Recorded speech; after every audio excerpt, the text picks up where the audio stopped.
محترم ناظرین، السلام علیکم ورحمۃ اللہ وبرکاتہ۔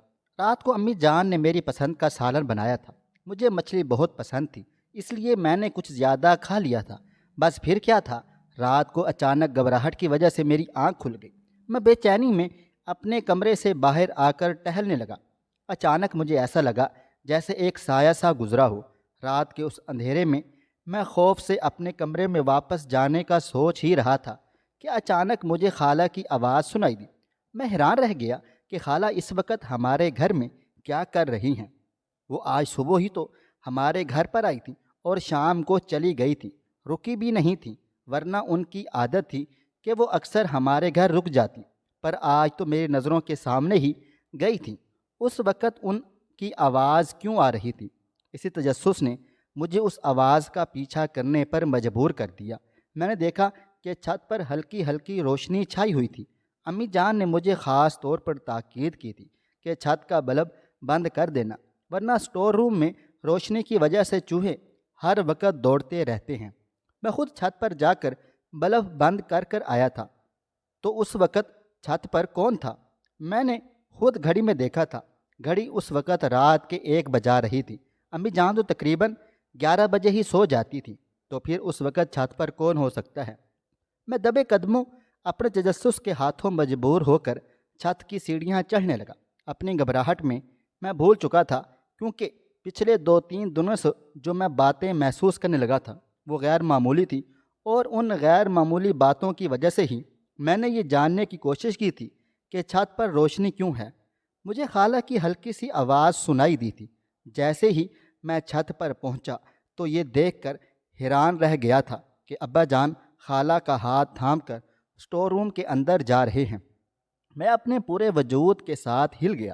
بھلا خالہ کو رات کے اس وقت میرے ابو جان سے کیا کام ہو سکتا ہے؟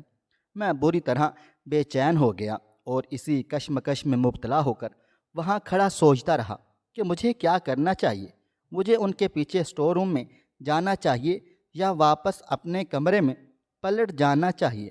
لیکن بھلا میں اپنی ماں کے ساتھ ناانصافی ہوتے کیسے دیکھ سکتا تھا؟ مجھے نہیں پتا تھا کہ وہ دونوں اسٹور روم کے اندر کیوں جا رہے تھے۔ ایسی کیا خفیہ بات تھی جو اسٹور روم کے علاوہ اور کہیں نہیں کی جا سکتی تھی؟ ایسا کیا خفیہ کام تھا جس کے لیے انہوں نے اسٹور روم کا انتخاب کیا تھا؟ ابو جان تو چھت پر بہت کم جایا کرتے تھے، بلکہ اکثر و بیشتر میں ہی انہیں ضد کر کے چھت پر لے کر آتا تھا کہ کبھی کھلی فضا میں سانس لے لینی چاہیے اور ہر وقت کاروبار کے سلسلے میں مصروف نہیں رہنا چاہیے۔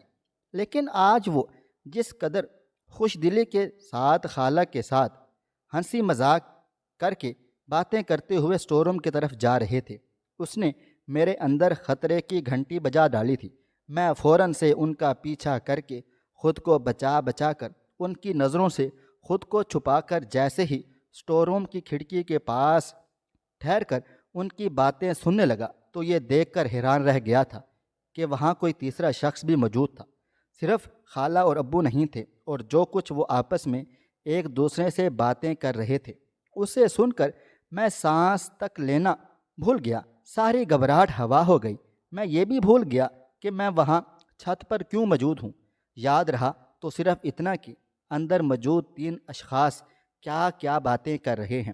ان کی باتوں سے میرا دل کٹ کر رہ گیا تھا اور میری آنکھوں سے آنسو بہنے لگے تھے۔ بھلا لوگ اتنے خود غرض کیسے ہو سکتے ہیں؟ میرے لیے اب چلنا دوبھر ہو گیا تھا۔ میں ان کی ساری باتیں سن چکا تھا۔ وہ سب کیا باتیں کر رہے تھے، کیا چاہ رہے تھے، ان کے ارادے کیا تھے، میں سب کچھ جان گیا تھا۔ میرے لیے یہ ایک ناقابل یقین بات تھی، لیکن پچھلے 2-3 دنوں سے میں جو کچھ محسوس کر رہا تھا اس کے تناظر میں اگر دیکھوں تو یہی سب کچھ ہونا تھا۔ بھلا میں یہ کیسے بھول گیا کہ جب 2 لوگوں کے درمیان بے تکلفی جنم پاتی ہے تو تباہ و بربادی آ جاتی ہے۔ ان لوگوں نے جو کچھ منصوبہ بنایا ہوا تھا وہ سب میرے علم میں آ چکا تھا۔ میرے لیے وہاں سے اپنے کمرے میں واپس آنا ناممکن سا ہو گیا تھا۔ ایک ایک قدم بھاری پڑ رہا تھا، آنکھوں کے آگے اندھیرا چھانے لگا۔ میں کبھی سوچ بھی نہیں سکتا تھا کہ بابا جان نے یہ سب کچھ سوچ کر رکھا ہے اور خالہ جان نے اپنے دل و دماغ میں کیا کچھ منصوبے بنا کر رکھے ہیں۔ میں چیخ چیخ کر ان کو ان کے منصوبوں سے باز رکھنا چاہ رہا تھا، انہیں باور کرانا چاہتا تھا کہ جو کچھ وہ سوچ رہے ہیں وہ ہرگز بھی نہیں ہو سکتا۔ لیکن میں بہت مجبور تھا۔ مرے مرے قدموں کے ساتھ میں اپنے کمرے میں واپس آ گیا اور پلنگ پر لیٹ کر فضا میں گھورنے لگا۔ میری اماں کی بات میرے کانوں میں گھومنے لگی۔ جب وہ اپنے بچپن کے قصے سناتی تو میں ان کے قصے سن کر ان کے صبر پر حیران رہ جاتا تھا۔ لیکن اب جو کچھ حقیقت مجھے پتہ چلی تھی، جس نے میری آنکھوں میں تواتر سے آنسوؤں کی قطاریں لگا ڈالی تھیں، مجھے وہ وقت یاد آنے لگا جب میری ماں مجھے اپنی جد و جہد کی داستانیں سنایا کرتی اور میں بڑے شوق سے سنا کرتا۔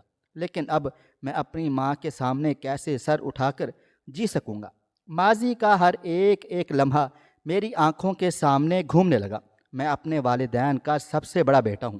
میرا نام فیروز احمد ہے۔ میرے والد جہاں زیب احمد نے میری والدہ سے پسند کی شادی کی تھی، جبکہ والدہ کی طرف سے یہ مکمل طور پر ارینج میرج تھی۔ مجھ سے چھوٹی ایک بہن اور ایک بھائی ہیں۔ میری عمر تقریباً 19 برس ہے۔ میں اس وقت یونیورسٹی میں پڑھ رہا ہوں۔ ارادہ تو یہی تھا کہ پڑھ لکھ کر ایک بہترین نوکری کروں گا، لیکن ابھی میں جد و جہد ہی کر رہا تھا کہ یونیورسٹی کے بعد میں ایک پارٹ ٹائم نوکری کر رہا تھا، لیکن اس سے اتنی آمدنی نہیں ہو رہی تھی کہ گھر کے اخراجات میں مدد ہو سکے۔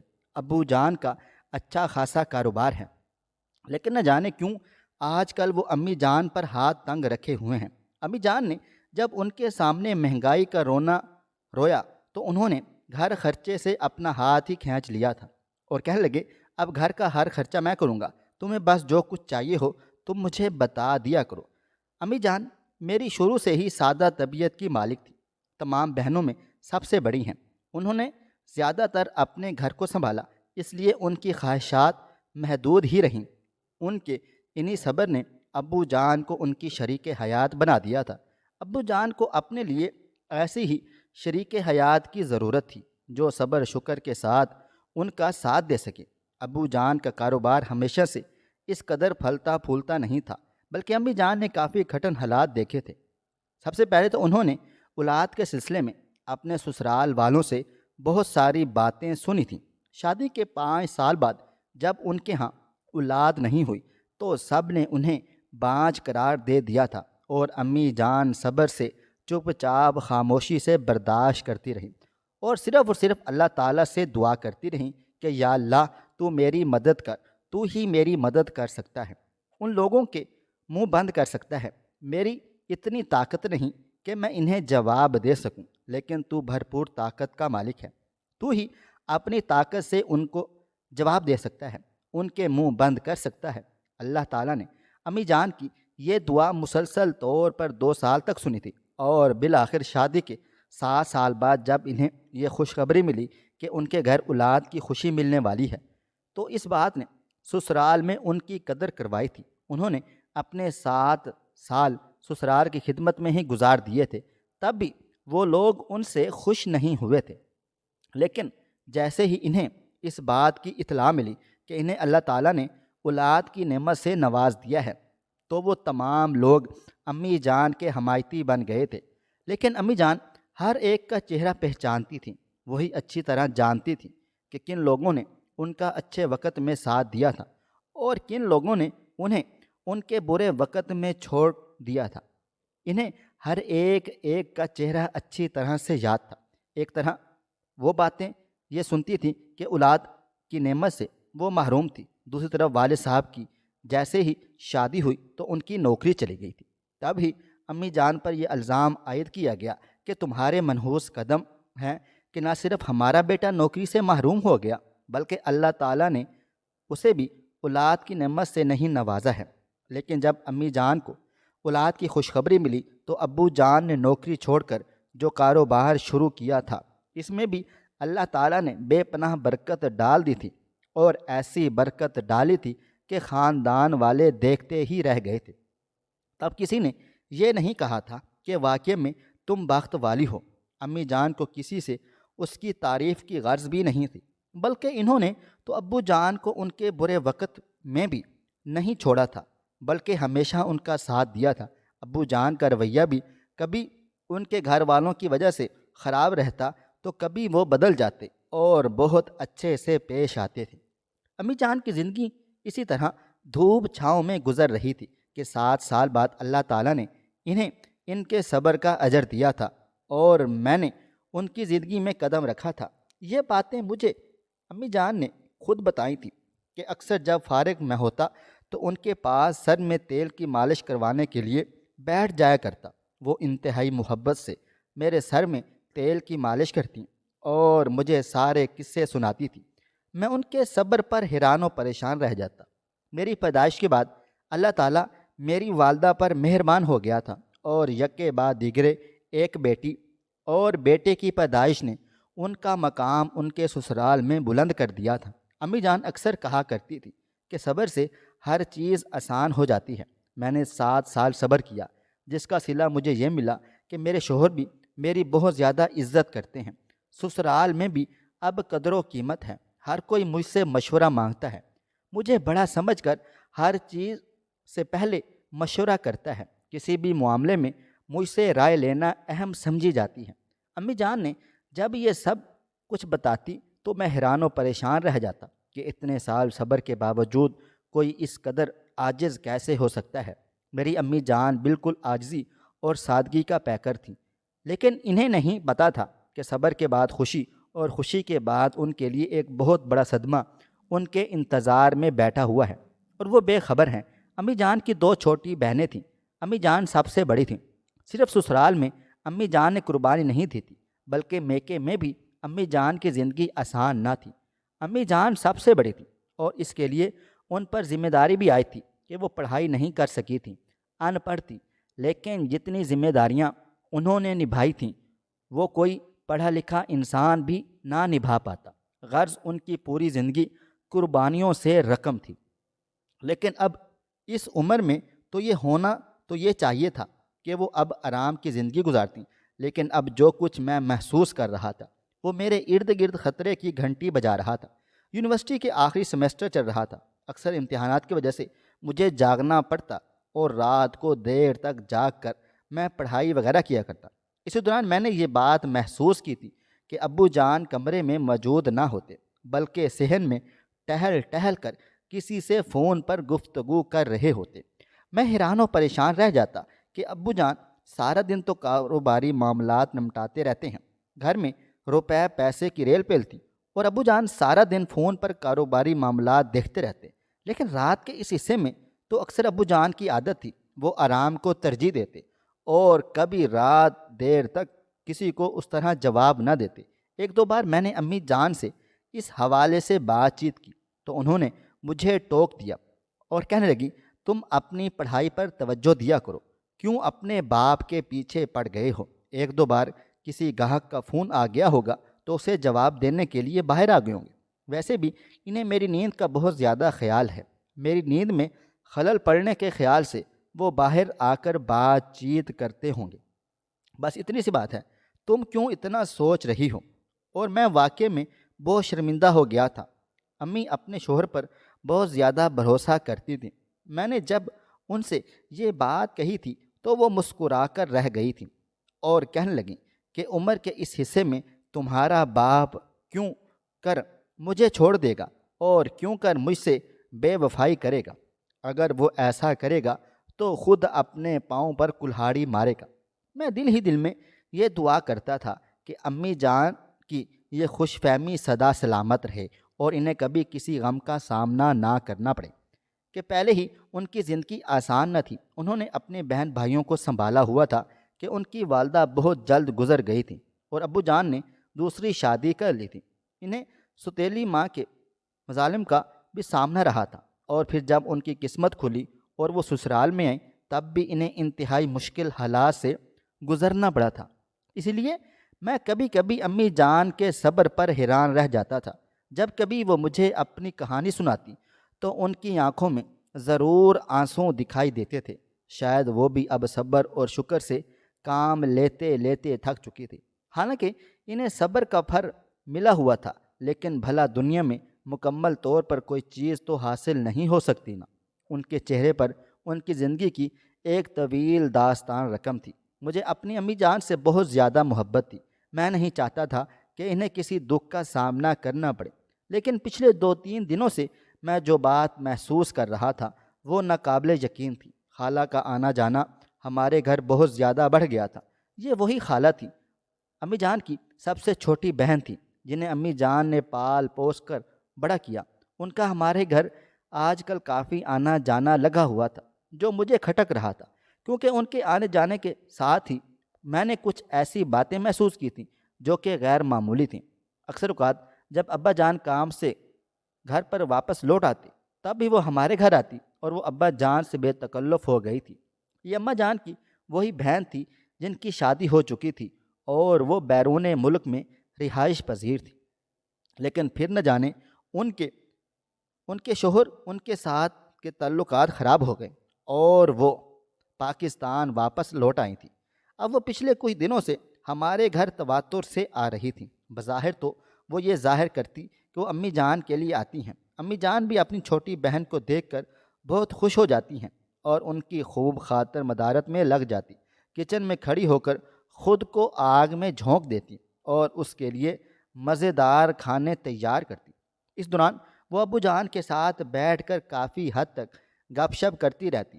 ہم چونکہ اس خالہ سے اتنے مانوس نہیں تھے۔ امی جان نے ہمیں بتایا تھا کہ یہ ان کی سوتیلی بہن ہے، یعنی امی جان کی یہ بہن ان کی سگی بہن نہیں تھی، وہ بہت چھوٹی تھی۔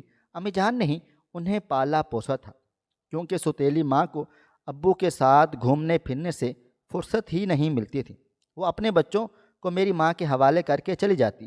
یہی وجہ تھی امی جان اکثر ہمیں بتایا کرتی کہ انہوں نے ہی بچپن سے خالہ کا خیال رکھا، اس لیے وہ جب بھی آتی ہیں تو امی جان بہت زیادہ خوش ہو جاتی۔ اب تو وہ مستقل طور پر پاکستان واپس آ گئی تھیں، لیکن ان کا آنا مجھے بالکل اچھا نہیں لگا تھا، کیونکہ میں ان کے آنے کے ساتھ ہی اپنے ابا اور ان کے درمیان نزدیکیاں بڑھتے دیکھ کر رہا تھا۔ نہ جانے کیوں امی جان کی آنکھ ان تمام باتوں کو کیوں محسوس نہیں کر رہی تھی، لیکن میں اب بڑا ہو چکا تھا، اچھی طرح ان تمام باتوں کو محسوس کرتا تھا۔ وہ ابا جان سے کچھ زیادہ ہی شوق بن کر ملتی۔ ان دونوں کا آپس میں ہنسی مذاق چلتا رہتا اور اماں جان کے سامنے یہ سب کچھ چلتا، لیکن اماں جان بس مسکرا کر رہ جاتی۔ ایک دو دفعہ تو میں نے اماں جان کو یہ بات بھی کہی کہ اماں، خالہ ابو سے کچھ زیادہ ہی بے تکلف نہیں ہو رہی؟ آج کل میری بات سنتے ہی اماں جان نے توبہ استغفر اللہ کہنا شروع کر دیا اور کہنے لگی، بیٹا وہ تمہارے ابو کی بیٹی کی عمر کی ہیں، ان کی اور تمہاری عمر میں بس چند سال کا فرق ہے، تم ایسی باتیں کیسے کر سکتے ہو؟ اللہ کو مانو اور آئندہ ایسی بات اپنے منہ سے نہ نکالنا۔ میں اماں جان کی اس سادگی پر حیران و پریشان رہ گیا کہ اماں کتنی سادی ہیں، آج کل کے موجودہ دور کے اس فتنے کو نہیں سمجھ سکتی۔ میں صرف خالہ کی شوخی پر حیران نہیں تھا، بلکہ ابا جان بھی اس میں برابر کے شریک تھے۔ شروع میں تو اماں جان میری بات کا صاف انکار کرتی رہی، لیکن جب انہوں نے خود یہ سب باتیں محسوس کرنا شروع کی تو انہوں نے ابا جان کو ایک بار صاف اور واضح طور پر بتا دیا تھا کہ جہان زیب احمد، جو کچھ تم سوچ رہے ہو ویسا ہرگز بھی نہیں ہوگا، وہ میری بہن ہے، تمہیں اس حوالے سے لحاظ رکھنا چاہیے۔ ابا جان نے اماں کی یہ بات سنی تو انہیں سخت غصہ آ گیا تھا۔ اس دن میں نے زندگی میں پہلی بار ابا جان کو شدید غصے میں دیکھا تھا اور انہوں نے اماں جان پر ہاتھ اٹھا دیا تھا اور یہ کہا تھا کہ تم میرے بارے میں ایسا کیسے سوچ سکتی ہو؟ میرے اور کنول کے درمیان ایسا کوئی رشتہ نہیں ہے۔ تم نہ جانے اپنے گندے دماغ میں کتنی گندے سوچیں پال کر بیٹھی ہوئی ہو۔ اس دن پہلی بار میں نے اماں جان کو ہچکیوں کے ساتھ روتے ہوئے دیکھا تھا اور میرے دل میں میرے والد صاحب کے خلاف ایک گرہ پڑ گئی تھی۔ میں نے اس دن ابو جان سے کہا تھا کہ آخری بار ہے کہ آپ نے میری ماں پر ہاتھ اٹھایا ہے، اگر اگلی بار آپ نے ہاتھ اٹھایا تو آپ کے ہاتھ سلامت نہیں رہیں گے۔ ابا جان میری اس بات پر حیران و پریشان رہ گئے۔ اب انہیں بھی اندازہ ہو گیا تھا کہ میں جوان ہو گیا ہوں اور کسی کو اس بات کی اجازت نہیں دے سکتا کہ وہ میری ماں کو تکلیف پہنچائے۔ میں نے آگے بڑھ کر اپنی ماں کے آنسو صاف کیے، انہیں اپنے سینے سے لگا کر اپنے کمرے میں لے کر آ گیا تھا۔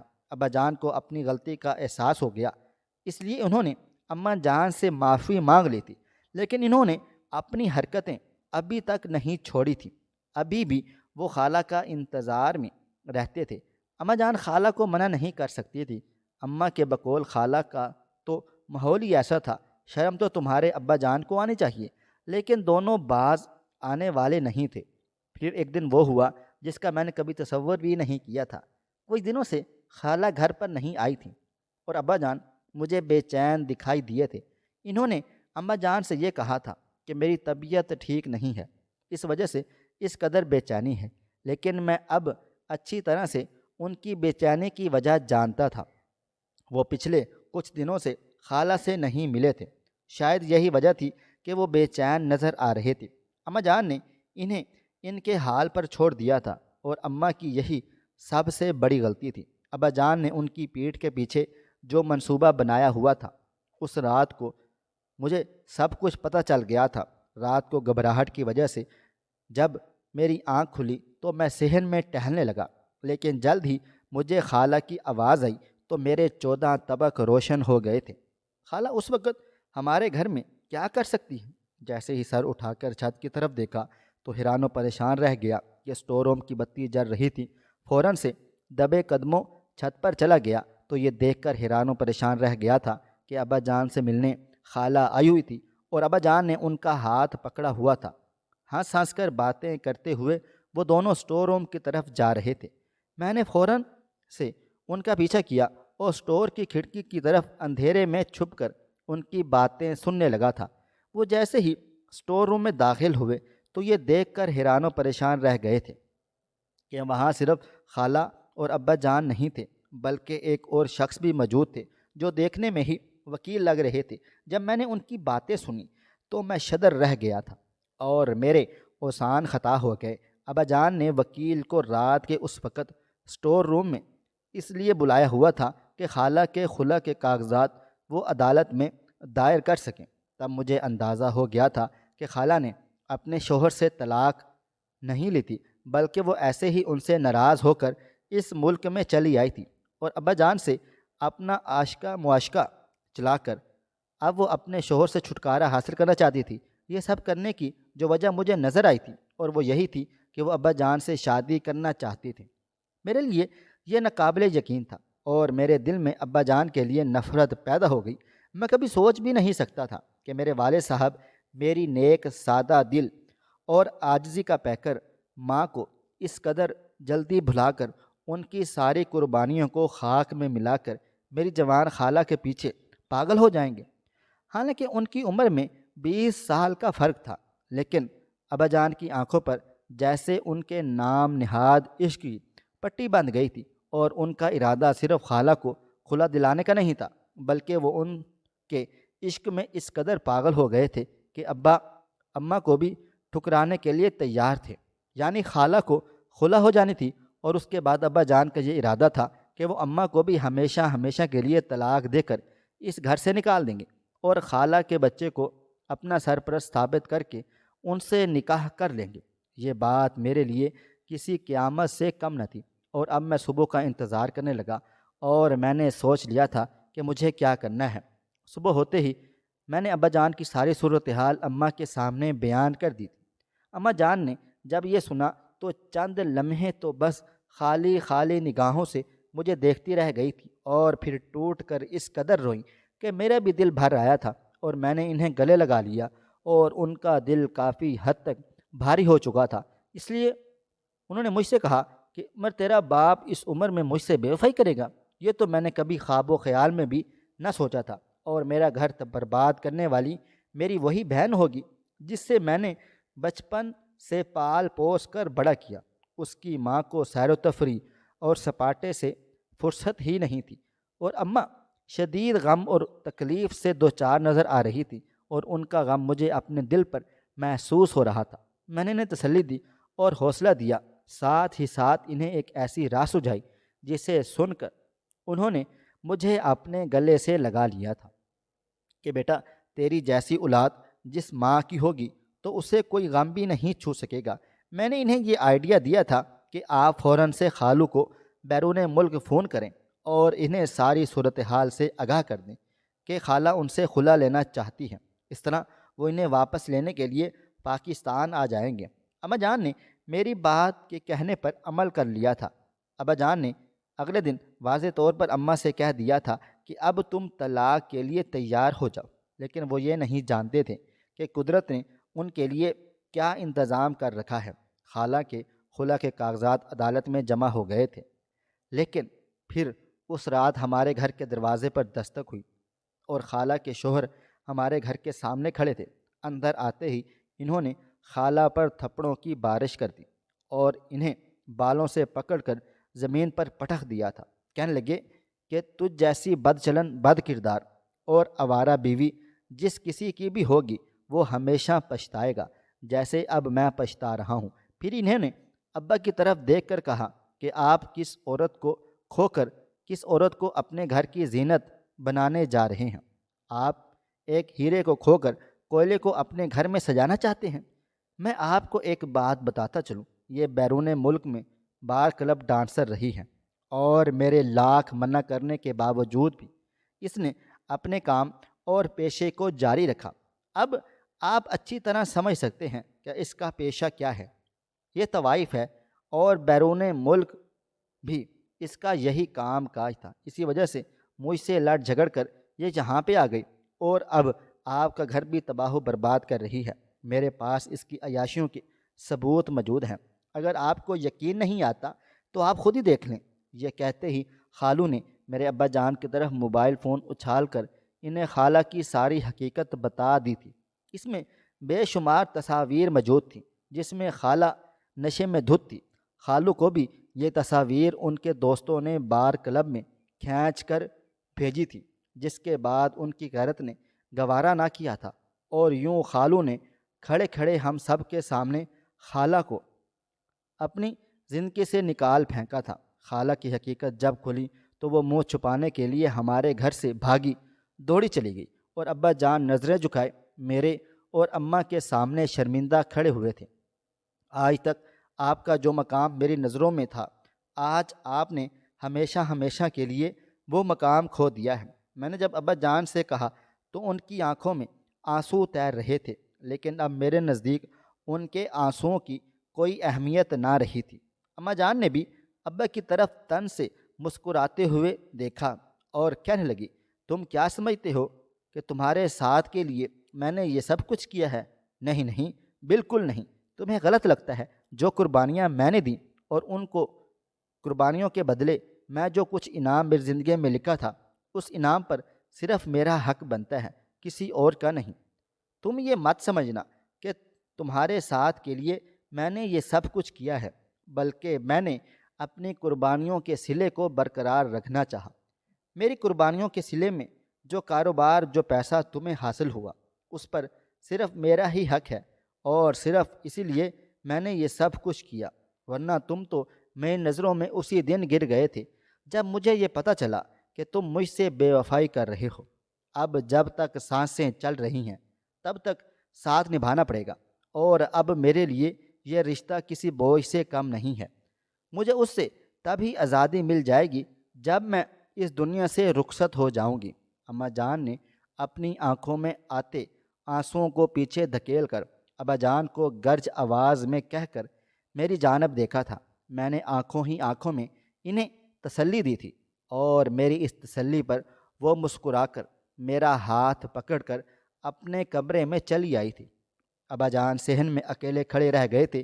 انہیں نے یہ اکیلا پن خود اپنے ہاتھوں سے کمایا تھا، اور وہ یہ کیسے بھول گئے تھے کہ ان کی بیوی نے ہر معاملے میں ان کا کتنا ساتھ دیا تھا، کتنی قربانیاں دی تھیں۔ لیکن عشق کا بھوت جب ان پر سوار ہوا تو وہ یہ سب کچھ بھول چکے تھے۔ آج بھی ابا جان شرمندہ شرمندہ پھرتے ہیں اور سر اٹھانے کے قابل بھی نہیں ہیں، کیونکہ انہوں نے خود اپنے ہاتھوں سے یہ مقام کھو دیا تھا۔ امی جان آج بھی سر اٹھا کر جیتی ہیں اور ہم سب کی نظروں میں قابل فخر ہیں کہ انہوں نے ہمیں جینے کا ڈھنگ سکھایا اور اپنے صبر اور برداشت سے ہمارے دل میں جگہ بنا لی۔ لیکن اس کے برعکس ہمارے دل میں ابا جان کے لیے آج تک کوئی محبت پیدا نہ ہو سکی تھی۔ یہ سب ان کے خود کے ہاتھوں کا کمایا ہوا تھا، اس میں ہمارا کوئی بھی قصور نہ تھا۔ خواہش صرف اتنی ہے کہ کچھ الفاظ لکھوں جیسے کوئی گمراہی کے راستے پہ جاتے جاتے رک جائے، اور نہ بھی رکے تو سوچ میں ضرور پڑ جائے۔ پیارے دوستو، امید کرتا ہوں کہ آپ کو یہ ہماری آج کی کہانی پسند آئی ہوگی۔ کہانی پسند آئی ہو تو اس ویڈیو کو لائک کریں، کومنٹس کریں، شیئر کرنا بالکل بھی نہ بھولیں، اور ہاں، اگر آپ لوگ اس چینل پر نئے ہیں تو اس چینل کو سبسکرائب ضرور کر لیجئے گا اور نوٹیفیکیشن کو ضرور دبائیے گا تاکہ آنے والی کہانی سب سے پہلے آپ کو مل سکے۔ ملتے ہیں کل ایک نئی اور دلچسپ کہانی کے ساتھ۔ اللہ حافظ۔